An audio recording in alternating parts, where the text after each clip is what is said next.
Hi everybody, it's Miss Emily. I'm back for week 3 of the Wondrous Wizards for the summer reading program. That's everybody entering grades 5, 6, and 7. I hope you've all been reading. I know I've been reading some. I'm back again this week to read an excerpt of one of the books that I recommended. This one's the Sisters Grimm. Some of you may have heard of it. It's pretty popular. And without further ado, I'm going to hop right into it. And this is the Sisters Grimm, the Fairy Tale Detectives. And if any of you want to read it, it's by Michael Buckley. Chapter 1, 2 days earlier. I'm going to die of boredom here, Sabrina Grimm thought as she looked out the train window at Ferryport Landing, New York, approaching in the distance. The little town seemed to be made mostly of hills and trees next to the cold, gray Hudson River. Endless acres of evergreen forest surrounded it, as if trying to hide its existence from the rest of the world. A few 2- and 3-story buildings huddled around what appeared to be the town's only street. Sabrina couldn't see any movie theaters, malls, museums.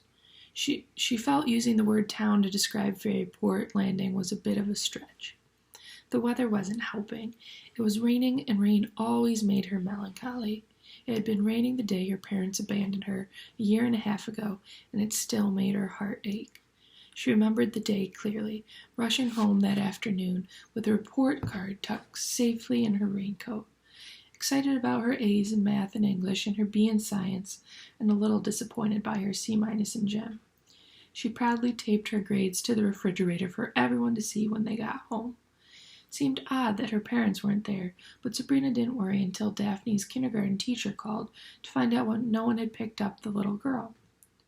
That night the girls slept in their parents' bed, waiting for them to come home while thunder crashed in the sky outside.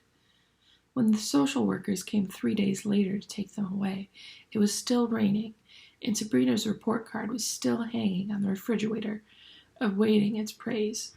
For all Sabrina knew, it was still there. The police investigated the disappearance. They searched the family's New York City apartment for clues. They interviewed neighbors and co-workers. They dusted for fingerprints and filed reports, but Henry and Veronica Grimm had vanished into thin air. Months later, the police found their abandoned car, deserted in a lonely park 50 miles north of the city. The only clue was a blood-red handprint on the dashboard that turned out to be paint, but didn't lead to anything else. The investigation came to a dead end, and the cops eventually gave up the search. The girls were placed under the care of social services at first. A nice but overworked man named Todd searched for a next of kin, someone who could take them in, but came up as empty as the police. No aunts, uncles, grandparents, brothers, sisters, or even distant, twice-removed cousins existed. Todd promised to keep trying, but when Sabrina and Daphne were moved to an orphanage, they never saw him again. Sabrina shook off the sad memories and tucked her long blonde hair behind her ear. She felt like crying, but couldn't let her sister see her blubbering. She needed to be the strong one. After all, she was almost 12 years old. Not that Daphne would have noticed. At the moment, Sabrina's 7-year-old sister had her face pressed against the train's window, as she had for the entire 2-hour trip. She marveled at each little dot on the map they rolled through, like they were Paris, Rome, and Los Angeles. She only took occasional breaks from the view to ask questions about their destination. "Do they have bagels in Ferryport Landing, Miss Smirt?" Daphne asked the woman sitting across from them. Miss Minerva Smirt was the girls' caseworker from the orphanage. She was a pinch-lipped, humorless woman in her late 50s.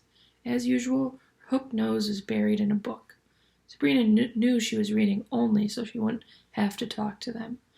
Miss Smirt looked up at Daphne with an annoyed scowl and sighed as if the little girl's questions were more than she could bear. "Of course they have bagels. They have bagels everywhere," Miss Smirt snapped.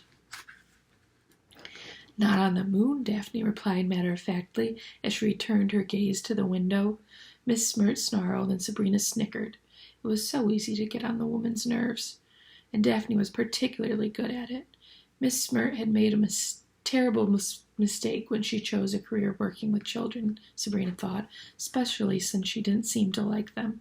The woman complained whenever she had to touch their sticky hands or wipe their runny noses, and reading bedtime stories was completely out of the question. She seemed to especially dislike the Grimm sisters, labeling them rude, uncooperative, and a couple know-it-alls. So Sabrina was sure it was Mrs. Smirt's personal mission to get the girls out of the orphanage and into a foster home. So far, she had failed miserably, sending them to live with people who are usually mean and occasionally crazy. Some used them as maids and house sitters, while others just plain ignored them. This time, however, Smirt had gone too far. This time, she was sending them to live with a dead woman. "I hope you won't bother your grandmother with all these ridiculous questions," Miss Smirt said curtly, which was how she said most things to Sabrina and Daphne. "She is old and cannot handle a lot of trouble." "She's dead. I've already told you 1,000,000 times. Our grandmother is dead," said Sabrina. "We did a background check, Sally," Miss Smirt replied. "She is who she says she is." "My name is Sabrina," Sabrina sighed. "Whatever. The orphanage would not just release you into anyone's custody," said Miss Smirt. "Oh, really? How about Miss Langdon, who swore her toilet was haunted?" said Sabrina. "Everyone has their quirks." "Or Mr. Dennison, who made us sleep in his truck," Daphne chimed in. "Some people love the great outdoors." "Mr. and Mrs. Johnson handcuffed us to a radiator," Sabrina cried. Miss Smirt rolled her eyes. "You act like it was the end of the world. Imagine how hard this has been on me. I was mortified when I heard what you said to the Keatons." "They locked us in their house for 2 weeks so they could go on a cruise to Bora Bora," Sabrina said. "I think it was the Bahamas," Daphne said. "It was Bermuda, and they brought you both back some lovely t-shirts," said Miss Smirt. "Anyway, it's all water under the bridge now. We found a real relative who is actually eager to take you into her home, and not a moment too soon. To be honest, we have run out of families looking for rude little girls.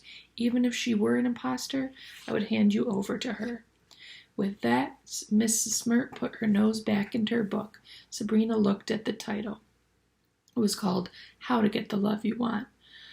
The conductor's voice rang out from the speakers on the ceiling. He announced that Ferryport Landing was the next and last stop. So, that's a little excerpt of the Sisters Grimm. I really like this one. I recommend it if you want to see what happens next, to pick it up yourself. It'll be back at the library soon. And I hope you all had a chance to pick up the goodie bags we had for you last week and to see the in-house program we posted on Monday that was about fractured fairy tales. That's still up in the links on the Facebook page if you want to check that out. Me, Miss Amy, and Miss Jamie all did some crafts and activities, and we read some fairy tales and some fractured fairy tales, which you could find out what those are by checking out that video. And keep reading, keep posting your minutes on Read Squared, encourage friends or siblings to register if they haven't, and I'll see you guys next week.